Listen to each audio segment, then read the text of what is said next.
Our next session, guys, is actually about investment. Investment fuels any tech, any innovation, any startup. And we're actually going to, can you hear me well? Okay. So we're going to have a panel that will bring different aspects of investment in tech. We're going to have the vertical of the family office, the VC, the right holders, and banks. And for this investment panel, I'm happy to invite Kevin Beckfeller from Reimagine Ventures. Hi, Kevin. Welcome on stage. Ronen Nir, Manager Director at PSG Equity. Ron Ochman, Head of Mizrahi Tzfokot Invest. Itai Greenbaum, VC's startup at TikTok. And the moderator of this panel is going to be Simon Weintraub, partner at Yigal Arnon.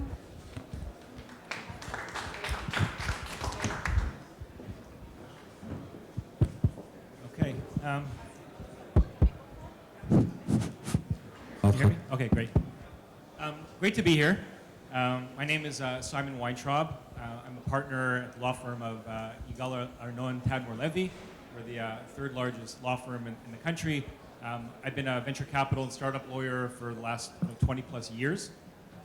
Interesting times to be on a panel to talk about investments.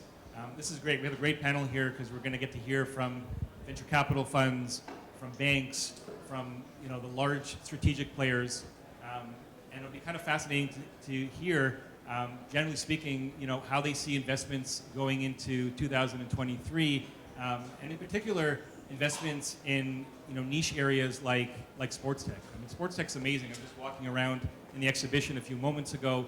There's some amazing technologies that really span all kinds of areas, cameras, wearables. So I guess to start off, my question, maybe to some of the panelists, we'll switch up the questions a little bit, is how do you see 2023 general in the investment community, and especially for let's say what I would call kind of niche areas like sports tech? What do you think the possibilities are? Maybe Ronen, we'll start with you, and love to hear your thoughts. Sure, thanks, Simon. Again, Ronen Nir, Managing Director at PSG Equity, a large growth firm out of Boston. I had their Israeli office, and I guess that I'm here as part of my recent investment in Pixelot. I'll tell you kind of, we all read in the papers kind of about how tough 2023 is going to be, or kind of the overall economic situation. And I would like to kind of maybe to touch 2 points, maybe the good news and the bad news. The good news specifically for sports tech is I think that in terms of investments, 2022 was a pivotal year. It was a pivotal year in terms of the amount of investments that were made, the amount of M&A transactions that were made, and it seems to me, kind of my explanation to that is that we've reached that point in which technology have reached matureness in order to become mainstream investment and being able to be, to build significantly large businesses. It's a combination, and again, sports tech is all about sensors, it's about broadband communication, and it's about vision imagery and AI, and all of those kind of three technologies that have been in the process of being developed over the past 2 or 3 decades have reached maturity that allowed in 2022 really to have sports tech as 2022 as the peak year in sports tech, and sports tech becoming mainstream. And when I say mainstream, I mean it's not just for the top clubs in the world, or the top media companies in the world, or the top networks that can allow themselves to invest in the technologies and have them available to their constituents, but it's also kind of becoming more of a mass. Yossi was talking about engagement, and I think the ability of technology to bring sports to all kinds of geographies, all kinds of populations, et cetera, and in that case, I think that if we will continue the trend into 2023, then definitely we have a lot to build on of what was happening in 2022. So that's the good news. I think that the past year was kind of a pivotal year. The bad news is recession is a recession is a recession. And if we are going into a recession, there is no such thing. And again, as an investor for many, many years, a lot of the startups are coming and saying we are recession proof because we are lowering costs, so it's going to be, there's no such thing. Recession is a recession, is bad for everyone. And sports may be, I think, considered to be like a nice to have rather than a need to have. Definitely if we are talking applications going directly to consumers, and consumers are going to do that. So I think that we might face some headwinds that, again, long term, I don't see a risk. I think that we reached that pivotal point in which coming out of that maybe possible recession, sports tech is going to become mainstream investment. And Simon, you referred to this as niche investment area. I actually think it is becoming mainstream, and this is why investors like us are suddenly interested in this area. It's large enough, it's significant enough, etc. How are we going to handle everyone, the entire ecosystem here, 2023, making sure that we find the right business model, that we may take the opportunity to try to push those technologies to different constituents than we require. That I think the next year will be, it's going to be a tough year, but I think that together we need to find a way in order to have those technologies again becoming mainstream and come stronger out of this. Thanks for that. That's great. And optimism is great. Kevin, love to hear some of your thoughts as well. Yeah, sure. I resonate with what Ronen said. Hi, my name is Kevin. I'm a managing partner and founder of Reimagine Ventures. We're an early stage seed and pre-seed entertainment-focused fund. So sports is one of our focus areas. And previously, I ran and invested for a large German media conglomerate, ProSiebenSat.1, their investment office here in Israel. So I agree. I think sport is cross-cultural. It's not really that niche anymore. It's an $800 billion industry worldwide. And from athlete analytics to platforms for club managements and especially fan engagement and broadcasting and media, there are a lot of technologies that are still yet to develop. I think especially coming out of COVID, there was a strong urge for everybody to come together and participate in these live sports events.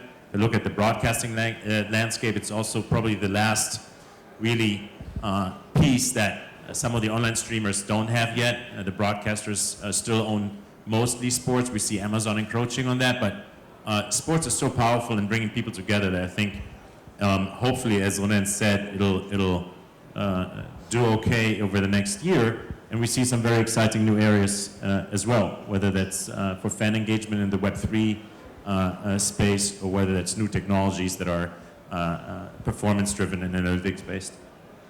Thank you. And Ron, what do you think? I mean, you're also coming from representative of a large Israeli bank in the domestic market. I mean, how do you see things going forward? First of all, good morning to everybody. My name is Ron. I'm leading the private equity of Bank Mizrahi. It's the third biggest bank in Israel. We started our operations in the recent 18 months or so. We invest in broader areas, also in mature companies, in real estate, in funds, and also in startups.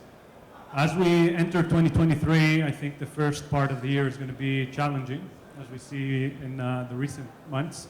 The uncertainty is the biggest problem when you're doing investments. You don't know what's going to happen in the next months coming ahead. So I think that's going to keep on and affecting the investments in the beginning of 2023. On the other hand, when we see VCs, we know that I read in the paper, I don't know to confirm the number, but there's around $190 billion in funds waiting to be invested. So at some point, these funds will have to start doing some investments.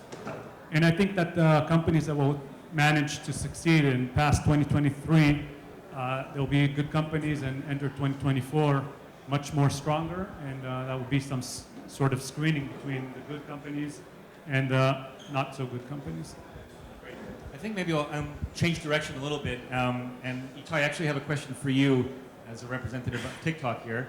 How do you see kind of the role of large media companies, particularly large foreign media companies here in Israel, and what kind of effect do you think they can have on the tech ecosystem? Sure. Pleasure to meet you. I'm Itai. I'm from TikTok. I lead the VCs and startups activity at TikTok Israel. And to your question, so essentially tech companies, especially sports companies, do not focus much on the domestic market. The biggest opportunities lays in the global market worldwide, US, Europe, and Asia. And so they need an effective channel in order to get those audiences and grow their business effectively. TikTok is an entertainment platform, is the most growing entertainment platform with 1 billion active users and still growing, but it's also a marketing platform that enables startups to reach those audiences effectively. TikTok Israel, what we do in Israel is effectively, we help startups and companies grow, and we support those businesses in their advertisement efforts. All we do is business efforts. We don't have R&D activity in Israel yet, and we help them grow. And we support a variety of different companies from different verticals, both health and wellness in sports as well, and gaming, of course, commerce and other verticals. And every type of company needs a different solution, tailored solution. So we provide those solutions and help them grow and make the most out of those platforms.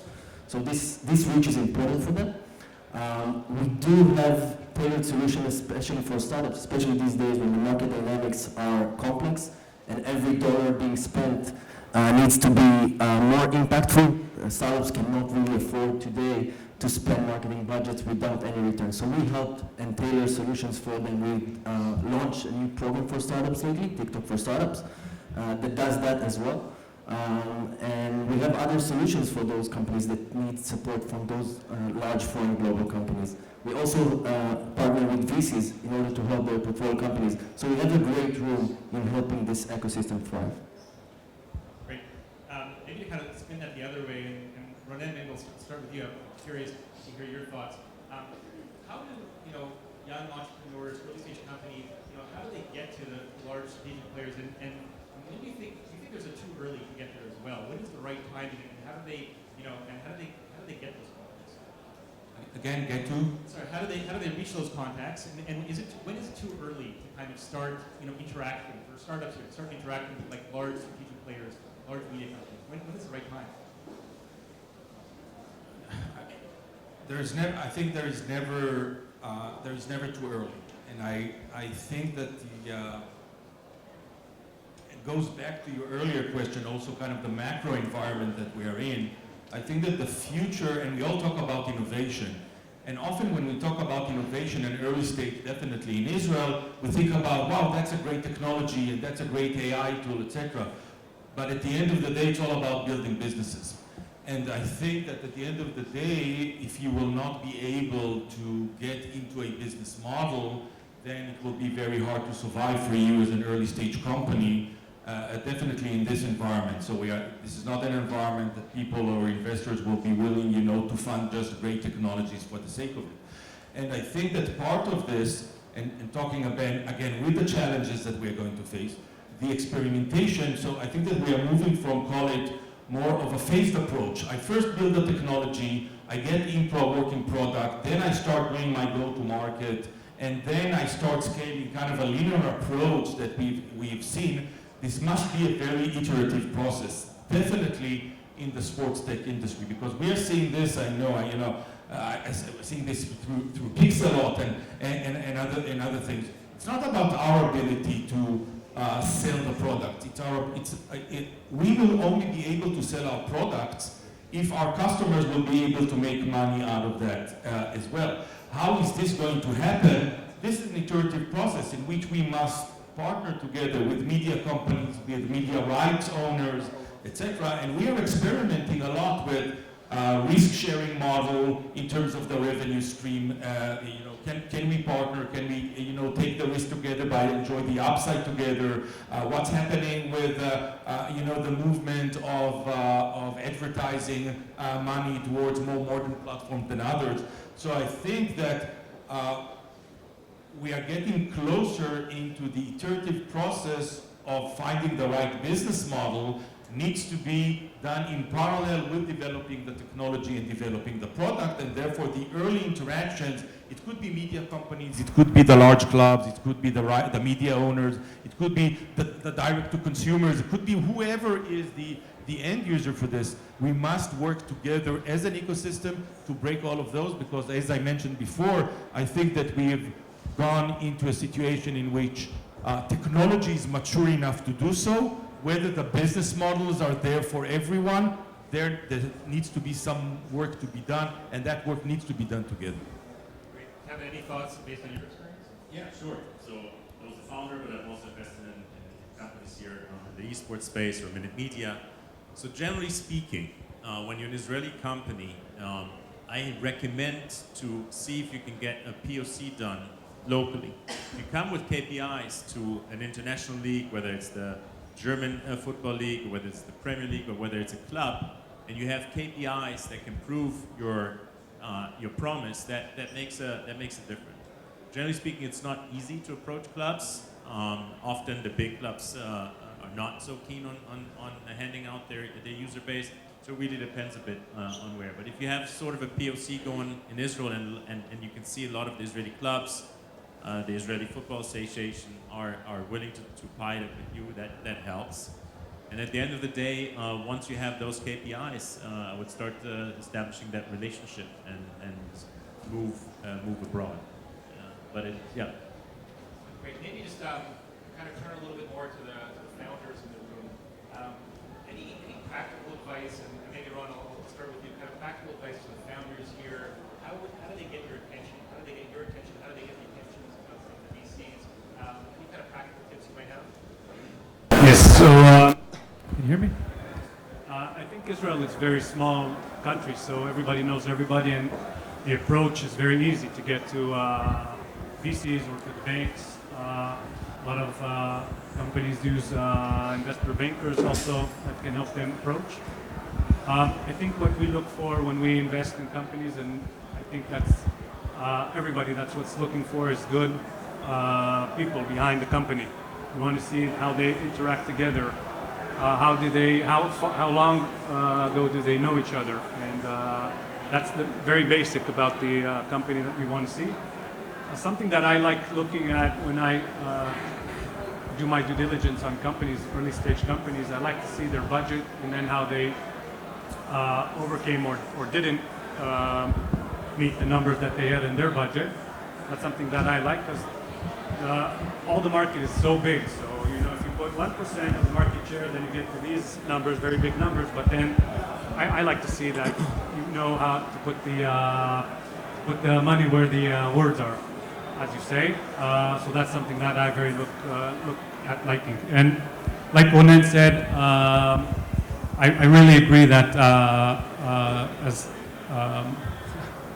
that these companies. I forgot what I want to say. Sorry.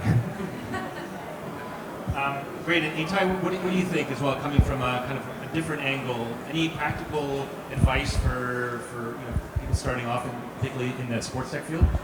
Yeah, sure. So, several things. One, try not to focus on one or two acquisition channels. You need to diversify. You need to make sure that you're not reliant on one channel only. Second, you need to make sure that you have signals in the market that your product actually has a need. You can do it in various ways. One of them, of course, is platforms like TikTok, but there's plenty of ways to demonstrate to those investors that the clients or potential clients really look for this for this product and that it solves a real problem. Another important thing is the unit economics. It's very important to prove to investors that the unit economic works, and in order to do so, and when you want to bring new clients, new audiences, you need to reduce CAC, cost of acquisition, as much as possible, and to increase LTV. And for that, you need to experiment and make different efforts and different trials on the different platforms, on different acquisition channels, to really get there, to really get to the right unit economics that you can actually sell to the investors later on. And maybe the last point that I want to say is you need to have a strong baseline for your business. You need to have something that is proven to be successful in the future, but on top of that, you need to develop future potential businesses that will allow incremental revenue. I think a great example for that is Pixelot, which focuses on broadcasting services, but they also started a new B2C channel for selling their cameras, to selling their analytics.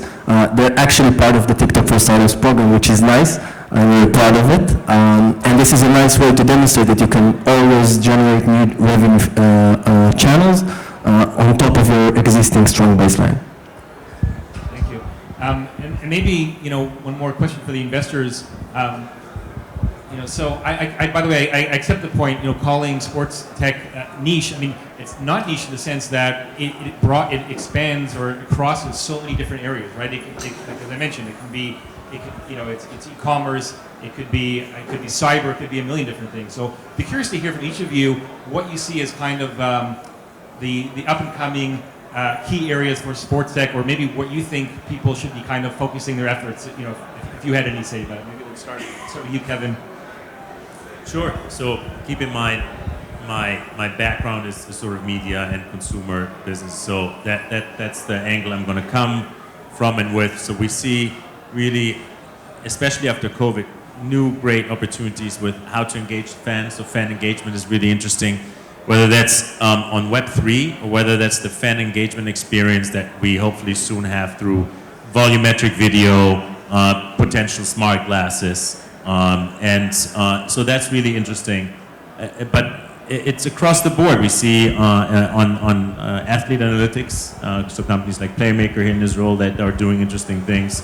And on broadcasting, it's Pixlr, but it's there's AR51. There's some interesting companies that are tackling the broadcasting space. And again, obviously the big one that's coming from the US is in the fan engagement space is the sports betting and opportunity as well. And that's quite big. I think generally speaking, sports industries are struggling a bit with losing the younger generation, the Gen Z.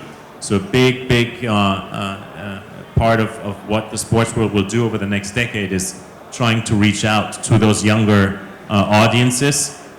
The extreme case is baseball, where the average fan base is sort of 57 years old, but it trickles down to the other sports as well. So we see interesting approaches into gaming, right? You have suddenly a Nike and football clubs building virtual experiences on Roblox, and those are really interesting as well.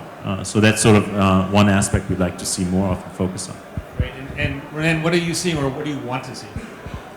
So, again, I think that for the average person in the street, when we are talking about sports tech, they are thinking, oh, Bayern Munich is playing Manchester City. What kind of technologies can we have for those things? And I think that what we are seeing now, and with the advancements of technology, sports, it's much more than that, right? And it's much more than that, I think, in three different dimensions. The first one is the professional versus the community sport.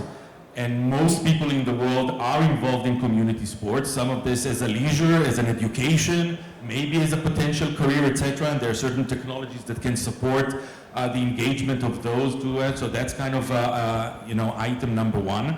Item number two is geography. Cricket in India and badminton in Indonesia is larger than baseball in the US. And I think that the potential for those populations to get part of,